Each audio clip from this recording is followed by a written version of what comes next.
I am the Swedish champion of Dota now.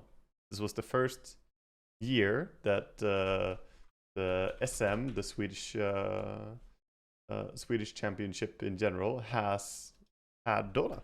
Yesterday I went and played 2 games in the finals. I played Queen in game number 1. We were playing, me and the team that I've been playing with before, Bengan, Lipf, Bang, and Loki. And we played up against Nordic In-House League Players was the name of the team. Which has, you know, people showing with different names here, but Dancing Dragon play against a lot. Pluto, one of their supports, is did a very good job on Dark Will in this game. Even though we didn't manage to win, we were struggling a lot to begin with. And they have 5 playing Spectre, Lalan on his offlane, and Snorpy, who played mid. Actually played really well. That was game 1, where we played. I played Queen of Pain. As you can see, the game, you know, starts around here, and definitely even, right, in the start. Like, net worth was almost dead even the entire time overall. And their Pango was getting a much better game than me on mid lane, so I was falling behind. But on the other hand, we had the Bang Spirit Breaker doing absolutely amazing on his offlane with the Midas into Octarine build. Spirit Breaker nerfed hero, by the way. Yeah. It didn't really feel like it. He could do whatever he wanted, so very free time for him.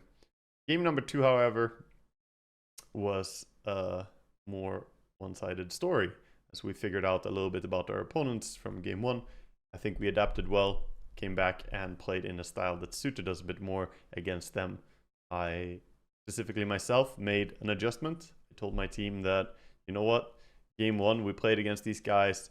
They had this Spectre, Brewmaster, Pango, Jarrow, Dark Willow. A strong draft. I honestly think their draft is probably a little bit stronger than our draft here. I think they have an upper hand because they're so strong with just their base abilities before they get items.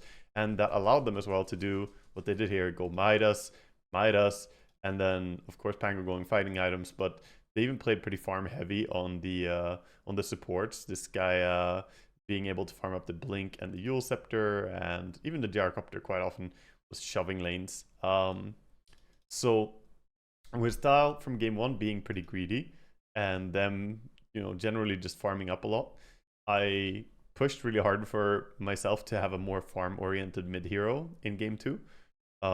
We still picked Luna for our carry. We waited with last pick until we got the last pick. Actually, this game was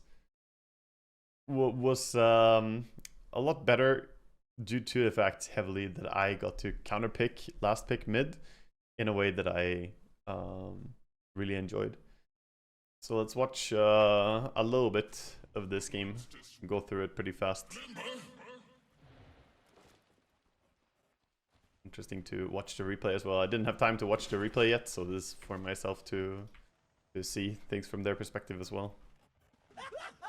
Now, this matchup, I push hard for because I know this matchup is unplayable for Puck. Literally unplayable. So, you don't need to look at mid too much. I want to watch the side lanes and see how they went. But, essentially, Puck against Sniper mid, you have 1 armor, and you also only have 550 range. It's very bad matchup. We went with the Kunkka and Gyro top. And yeah, they went for an immediate gank on our offlane here. We knew that this might happen. We actually called it. But yeah, we were thinking about pushing the first creep wave.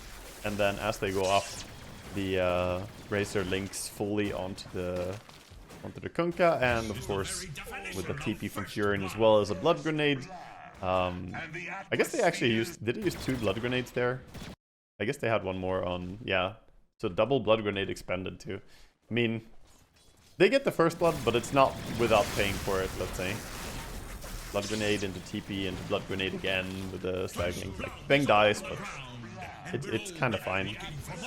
And meanwhile, the Wraith King has been, you know, alone down here bottom, so now he has double range creep, and he's gonna struggle to get 3 times DSing because it's a nasty combo, Pugna and Luna. We have Pugna, Luna versus Nature's Prophet and Wraith King. Obviously, Nature's Prophet was their first pick, so they want to use him a lot to gank and rotate to side lanes. And top, since they have Razor against our Kunkka, we're pulling the creep wave. Just pulling the creep wave back here, going between tier 1 and tier 2 tower. Loki doing it beautifully here, getting it in the perfect location. And this is going to be a nice wave of CSing. I'm actually surprised he pushes it. He's pushing it ASAP, I guess. I would probably have tried to hold the creep wave there, but he pushes it and then they can go here. I guess maybe that's the idea. But by pushing you can get to the pull camp as well, since the pull camp existed. Kind of makes sense, I guess. I would probably have tried to just deny the full creep wave though, because you could have pulled the next wave into this big camp.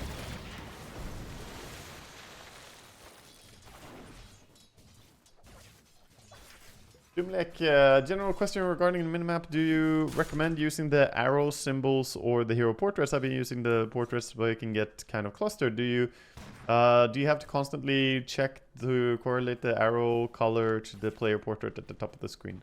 At the start of the game, I make a mental note of which player is which. So when I play a game and I'm focused, I just pay attention at the start of the game, memorize which heroes. Mr. Streamer. Thank you, Varys. Memorize which color is which, and sure, at some point I may have to remind myself, but generally it's not a problem, and it's how I've played Dota since forever. Like Dota 1 was that way, right? If you want to use hero portraits, I believe that's completely fine. I would argue that if we're min-max super optimizing things, and you don't have a problem memorizing color to hero, I would say there's an advantage to using the arrows and as opposed to the hero portraits, because first of all, you can just press Alt and you get the hero portraits anyway. I guess you could do that with the other setting as well, right? You get the arrows instead when you press Alt, but you can see which way everyone is facing on the map very easily, which you can't do if you look at this. Like right now, I can pause the game and I can ask you, which way is everyone facing?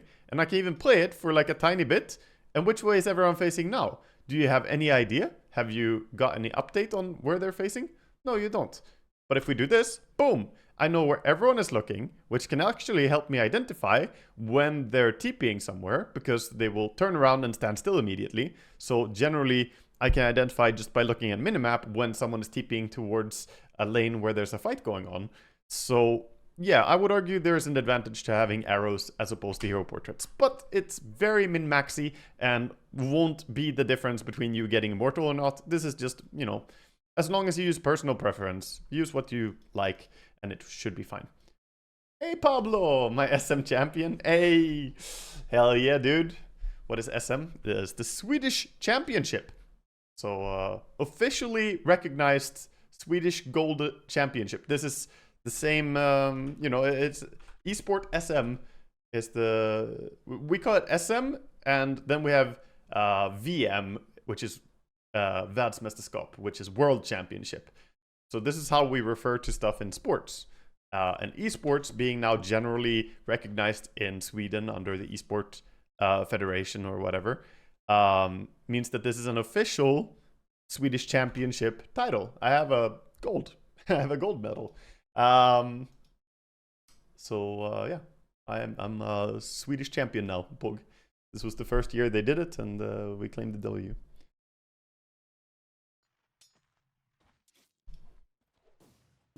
But yeah, back into the game. Back into talking.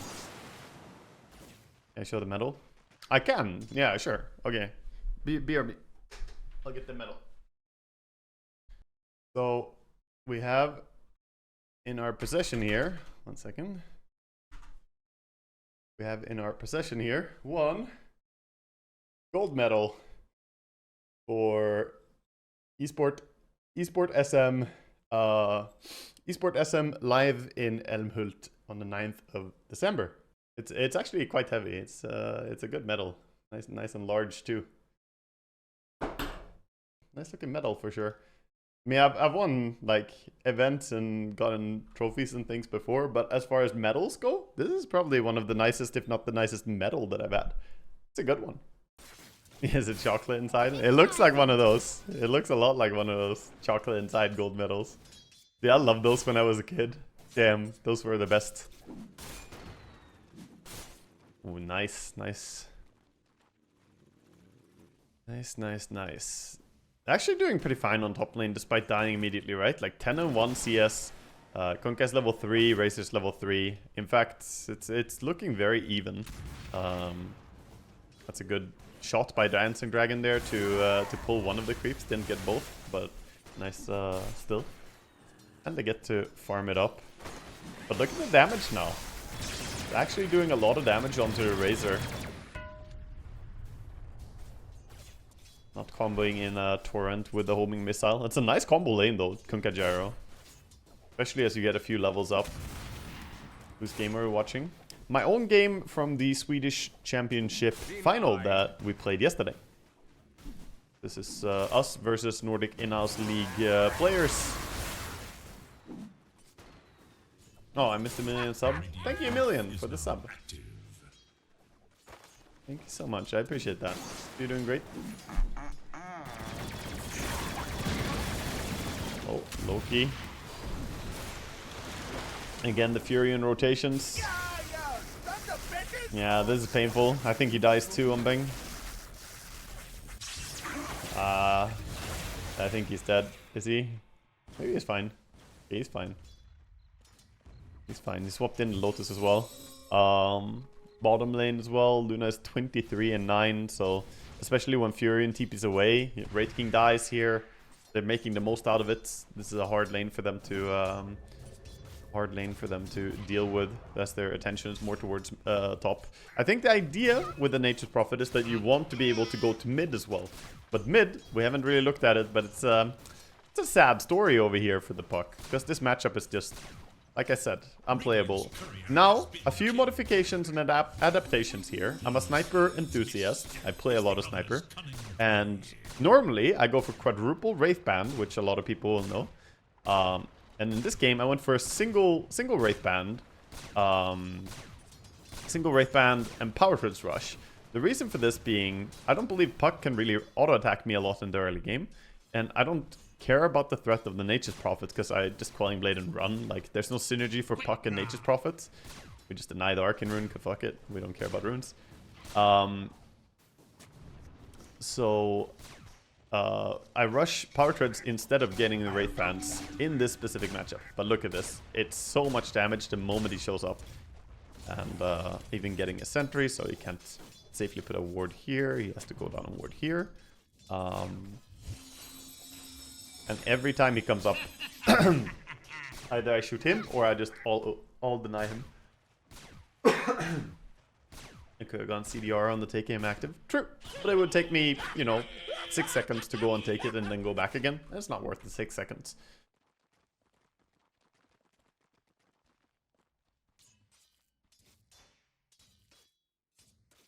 Dire should look to their bottom tower.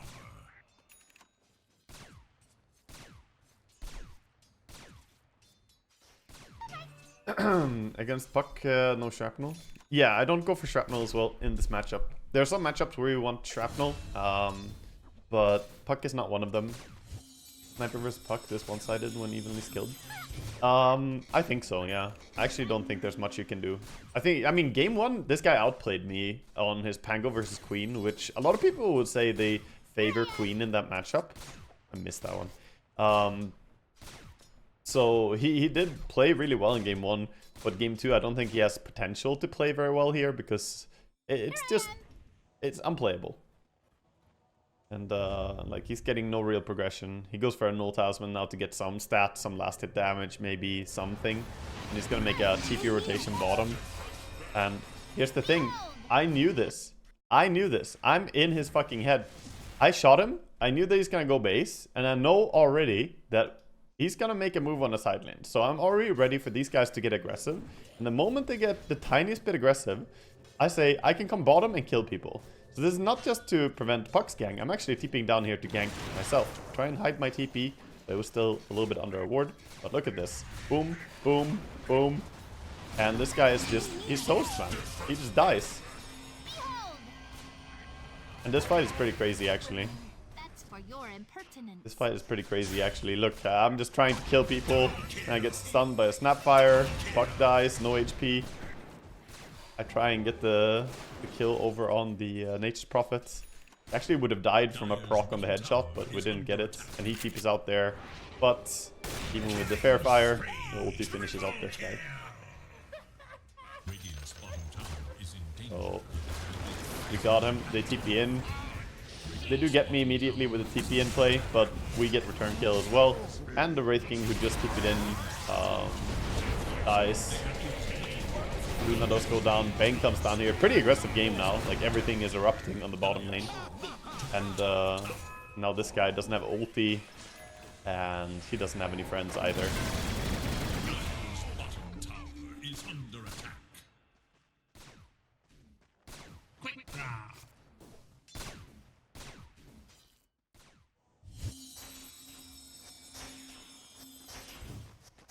Did I play Dota or did I just win an award? Well, this is the championship.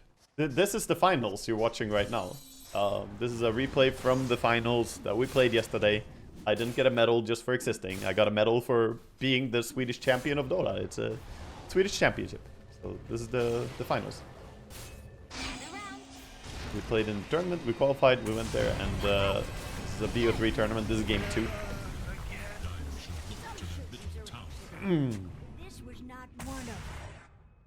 And we knew that we were going to make a lot of big rotations. We expected it.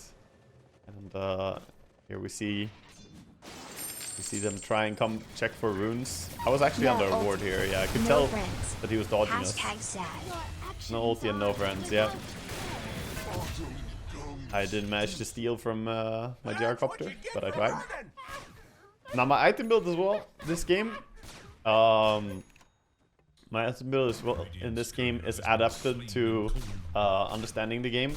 I go for not a greedy like Mask of Madness or anything. I go rushed Dragonlance. My team was very concerned about me saying I want to play sniper here. They said, well, they're gonna have Fury and TPs. Puck is gonna jump in. Wraith King is gonna dive you, and Razor is gonna run at you.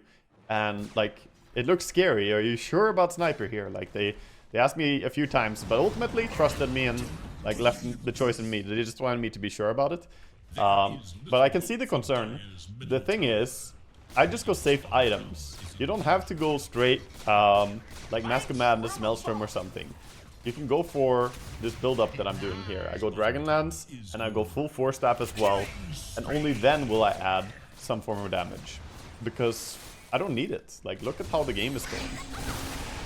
Now they go in, they coil, but it doesn't really work for them. And this guy's now in a lot of trouble. As the gyrocopter just walks him down. Fortified their structures against attack. Radiant should look to their top tower. Radiant's top tower is Get a little haste rune, but yeah, this ward of course is under attack. not allowing me to find anyone. Should have gotten the D ward on this actually. It felt pretty obvious. I should have checked the puck when we had this sentry and he had a ward, and then suddenly he doesn't have a ward. He has to have placed it nearby. So, my bad for missing that. But yeah, we go top, we push a little bit, and the top tower goes down pretty smoothly. Razor is hiding. And now the Force Staff, just super useful if you're playing as Razor. If you're playing as Razor and Fury, and you know, the Force Staff is gonna give me a save against both of them. Bang gets big ganked bottom, but again, we make a big rotation down here. And first I pump fake the ulti a bit on puck, but obviously we just phase shifted, so I cancel it. And again we're onto the Wraith King.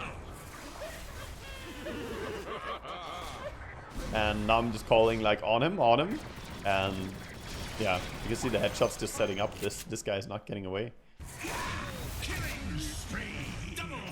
Sniper with take aim active and the Dragonlance, my range is just absurd. Like I have plus 600 range from take aim alone, and then plus 150 range from this, so we have plus 750 range. Like it's pretty crazy.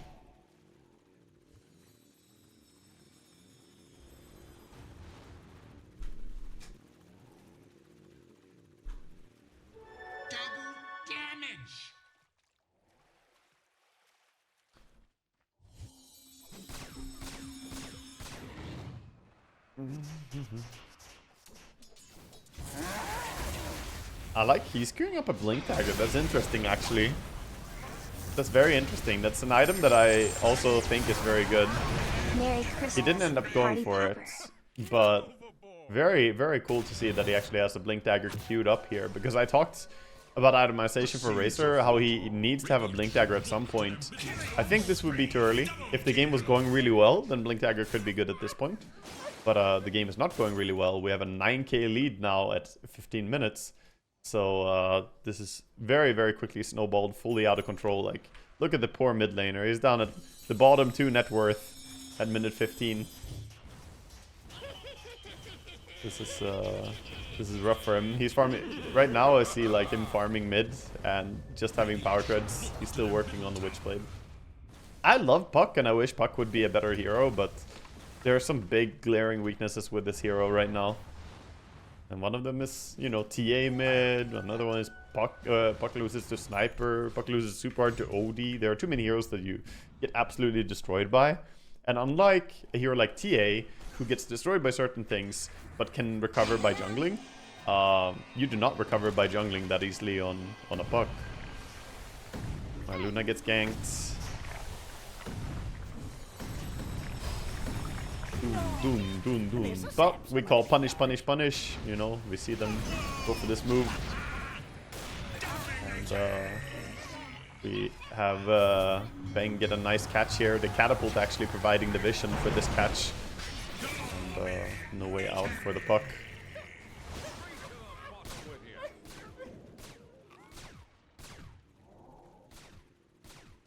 Team should understand though and give you waves to clear. You can't really give waves to clear. Like, we're talking early game, right?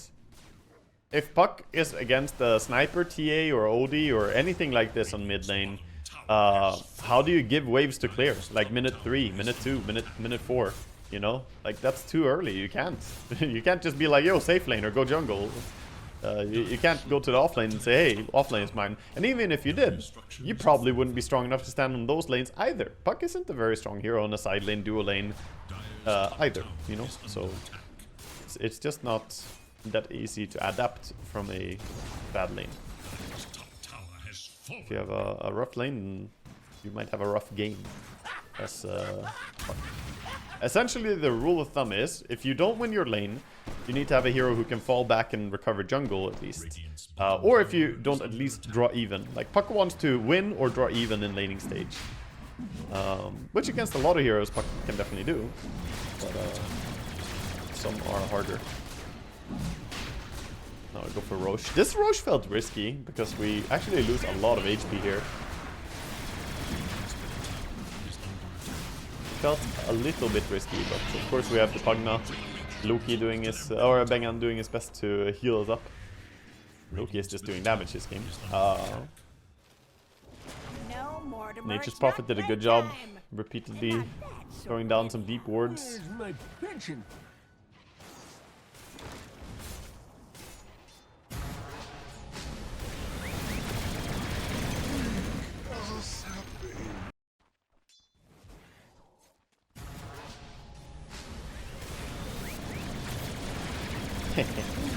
Easy. Why Maelstrom over Deso this game? I think Deso is garbage for Sniper. I think it's a noob item. I think it's just bad. I will start by saying that.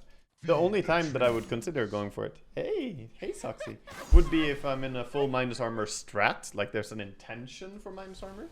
But I would say it's a terrible item overall in Sniper. Yeah, Sox is here. If you guys didn't know, there's a little doggo here. Wanna pick her up and have her side to the stream?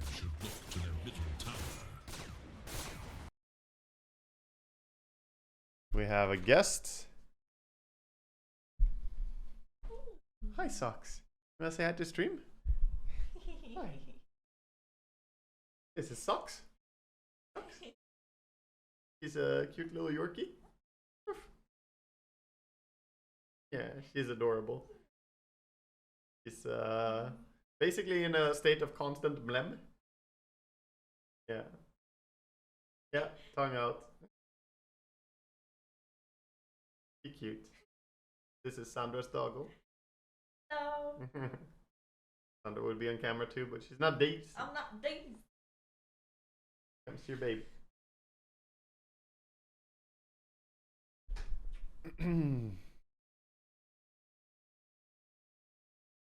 Yeah. He's getting used to the cold of Sweden as much as Sandra is. The two of them are climatizing. Climatizing to the northern cold. There is little hope for Dire's middle tower is no more. Feel free to come take some of our dogs. We have 12 at the moment. You have 12 dogs? What the hell? You're running a kennel, Mr. Bear? Radiant's top tower is under attack. I mean, I love dogs, but 12 is a lot of dogs, dude. How do you even manage? It's about 9 dogs too many. Yeah, seriously, dude. Sounds rough. Courier makes the ultimate sacrifice. Radiant should look to their top tower. Maybe the real gold medal is the dog that your girlfriend brought across the border. Maybe, yeah. The real gold medal all along. Here, we make a mistake. We were talking about it after the game, and Bang, you know, reassured me that the mistake is within the team here, because I made a call and then the team adapts poorly to the call, or like do the wrong thing for it. Because basically, we went for their tormentor, we saw that they are setting up to take our tormentor, and we didn't know if they had more people nearby, like how close they are. Obviously, Furin can TP in, and Snapfire is on the way. So they're essentially 5 over here. I TP in because I have Aegis, and I drop a Shrapnel here. Now, here comes the mistake, I would think. All of my team go up and like very committed push with all 3 under tower like this. The TP go here, he can pick a target basically. It's a good call to stun the gyro because Luna has Manta, so she will just Manta it. But now the Wraith King slow catches them in a bad spot. Coil is on everyone. Snapfire ulti comes through, and Razor is here. Like, at this point, this is just despair. Nobody's getting away alive apart from Bang. So the mistake here should have disengaged bottom if I TP'd out. Now, we could have also stayed. I could have stayed. So I'm not saying the fault is completely my team's, but I think Bang is also sort of right in what he said, that if I make the call to TPN, defend our Tormentor, so we don't give... Because I didn't want to give them anything for free. We're super far ahead. There's no reason the opponents should be able to take something on the map, I feel. But then, with me TPing out, my team needs to be a bit more cautious than literally all standing in melee range of the tower. I think the positioning was a bit whack there.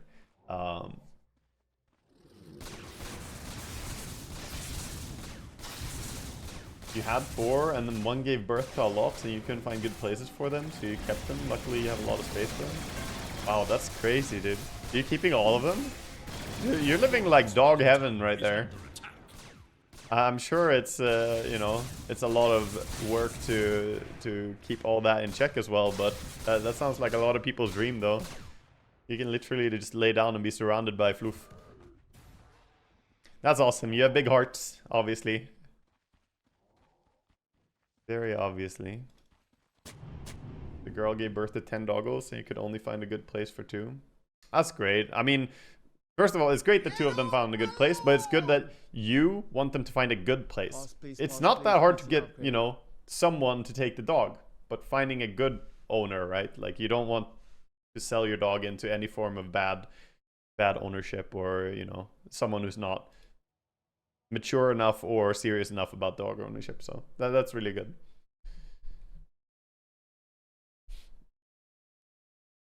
Yeah. The puppies are all spayed and neutered. Yeah, that's good.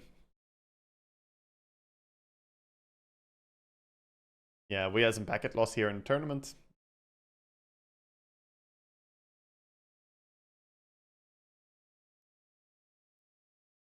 The true heroes are the ones who wait all the way.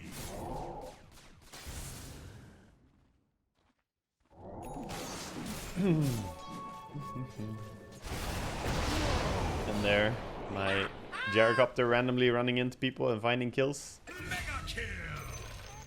That was your warning. Oh yeah, Puckus. This was a big moment right here. So this is me actually. Okay, so let's rewind a bit.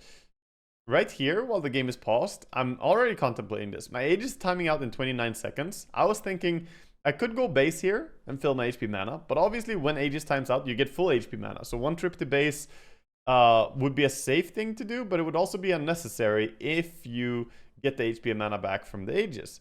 Now, here's the dangerous thing though. The enemy do have a lot of great deep wards that this Furin has been planting, and I actually stepped under a ward going out here. Here, I should probably just take in this camp and then backed up to take the ancient area, but I felt, you know, the other way around, that I want safety in numbers kind of thing, so I farmed closer to Bang to stick to him a bit. But then you don't want to just run around together, so here is the mistake. I go towards mid and put myself in a spot to get jumped, and Puck immediately jumps me as I walk down this high ground. And actually, as you can see here, he was trying to not kill me, realizing that I have Aegis. So look at him. Coils me, goes on me, and I wouldn't die to snapping the coil, otherwise I would just run out and snap the coil as well. But the Furin ulti hits me, and I die. If this Furin ulti didn't come in, then I would have died here, like for real. I would have dead for real, boys. They would have easily been able to take me out. So this was very, very fortunate for me that the ulti came in towards the end. And the auto attacks from the illusion, actually. Yeah, he messed up not controlling his illusion auto attacks too. He should have stopped attacking me altogether there probably, but maybe he didn't think about the ulti. But the Furion also only ultied because of this. Because of Loki running into him, starting to fight, and this guy's like, oh, whatever, I'm just gonna send the ulti because I'm like dying. So he wanted to be useful, but inadvertently, he saved my life. So this was a very like complicated sequence here that ultimately saved me from a mistake that I made. And instead I just respawn, and now Puck, of course, has no way out as we keep up and kill. So, and there's some tip. You know, this game had plenty of tips going on. To touch back on the Deso question about Deso Maelstrom, Deso is, you know, yes, synergetic with headshot, that you remove enemy armor so you can do more damage with headshot, but it's worse in a lot of different ways. First of all, the physical damage all in, like, it's easier to counter because you just get some armor and you're fine. But if you have Maelstrom, you're doing magic damage, you're doing physical damage. It's hard to resist both properly. So you're kind of giving yourself some protection there. You also ramp up your farming speed in a nice way by getting the Maelstrom. And it's a cheaper item. There's a lot of things, right? It costs you 800 gold less here to go for. And it gives more farm speed while also giving you damage mix, like I said. And I can more quickly go towards the next item, since it's both cheaper and has more farm speed. It will accelerate my progression towards the next item, which will be a BKB in this game. Also, I went for the concussive grenade here in this game, so having Hurricane Pike plus concussive grenade, I am quite survivable if they try to dive me.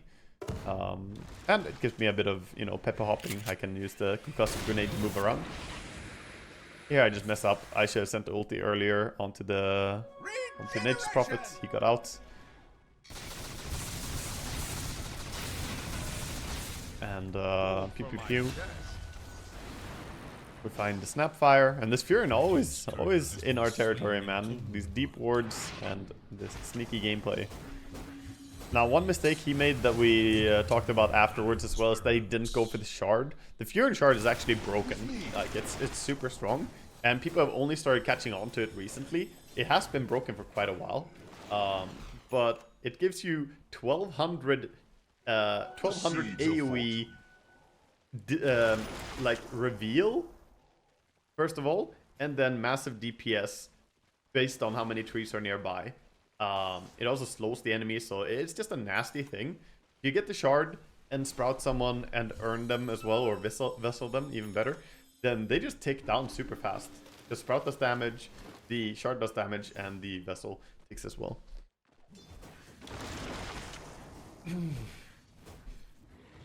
So yeah, it's very, very good.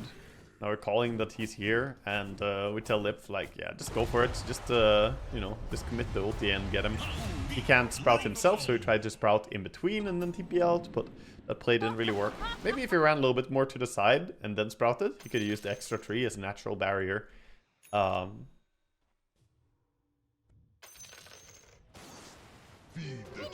Throw some tips towards the guy. And now we feel really strong, so we want to keep accelerating our advantage. We go bottom, and the fight is starting before I'm there, but we have the Aghanim's Kunkka. The fight is a little bit weird to begin with, as the BKB comes out here from the Razor. He did get the full drain, so he's pretty strong. But here comes the mechanic, right? X mark while BKB is on, but it's gonna time when BKB is off. And there's no way you can really stop it. Actually, he mistimed it a little bit there. Ah, I guess he could just run. What the hell? I guess he mistimed it just barely. I thought he actually landed that one correctly, but you know, the Racer didn't die. I'm gonna blame that one for why I died here. Yeah, it's Bang's fault. Nah, obviously not. The Wraith King jumps me and they focus me really hard. Let me rewind this fight and see it from the start again. Yeah, basically you can just put X mark on someone while they have BKB on, and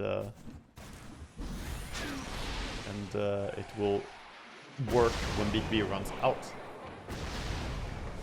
Sprout plus shard is just over 1000 damage on a dummy target. Yeah, then you add in like Vessel into that and some auto attacks. Like, you straight up just murder people. They die so easily. Now, I want to see from this perspective here if I could have lived here in some way. I mean, I obviously could have lived, but how I could have survived this fight better.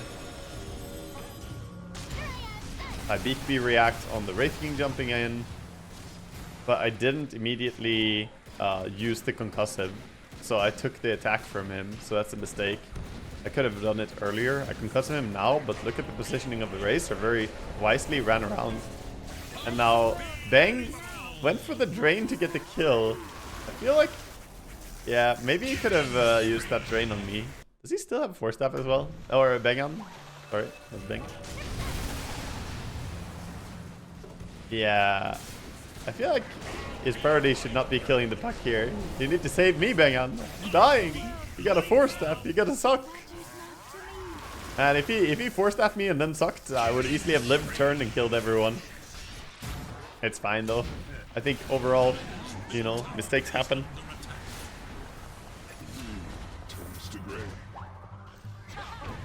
But yeah, I should have not taken the crit damage from the Wraith King jump as well. But it's easy to analyze stuff afterwards. I mean, it was very committed go by them, and ultimately look at the results. They got 1 kill, we got 3 kills, and we push and we fight, or we push and we take tower. So it's not a bad fight. It's just it could be even better. Can you still force you when you have BKB active? I believe you can nowadays, yeah. Can't you? Maybe I'm incorrect, but... Oh, I can't demo because I'm watching a replay. I'm pretty sure you can now.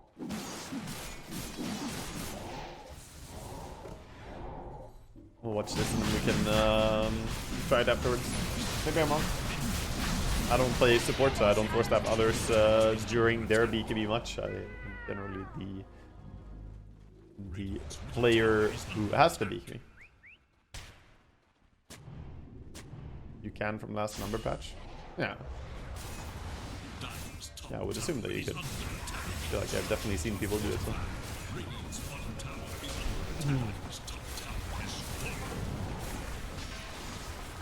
And then we just push high ground. We keep safe positioning here. And very hard for them to even get close, as nice shard pulls back the Snapfire, and the glaive bounces from Luna just shred the Snapfire apart. And we want creep waves right now. Now they go for a coil.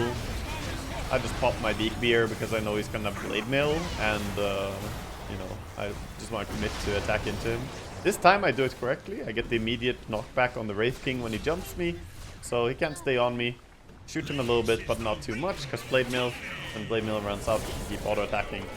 I also have cheese still, so it's very, very hard to bring down here. And now, you know, it keeps trying to run in.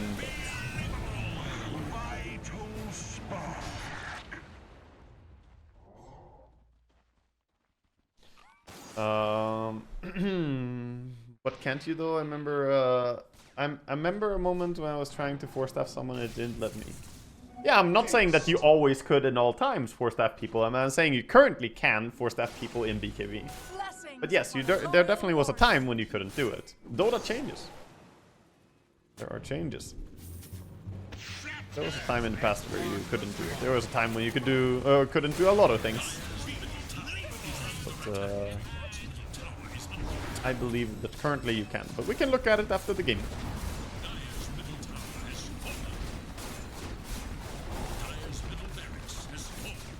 And now we just have Luna. They go for one more desperate attempt here, and I'm just calling. At this point, I'm just calling. I'm fine. I'm fine. I'm fine. I'm fine. That's literally all I'm saying is I'm good. I beat me. I have my cheese. I know that there's no way I die here, and yeah, I'm just way too hard to kill. They don't have the best chain stun on their team, even though it looks like they have pretty good control with Snapfire, Wraith King, and a coil. It's not actually a type of stuns that burst someone, right?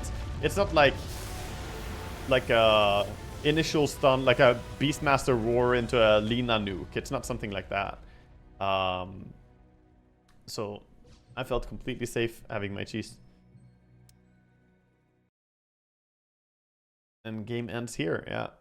So that was the moment that we won this gold medal right here, chat.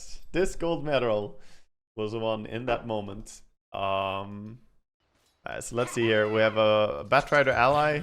He's gonna BKB and Force Staff works. So yeah, that was a quick recap of how I became a Swedish champion of Dota. Ask me anything, chat. I am a champion now.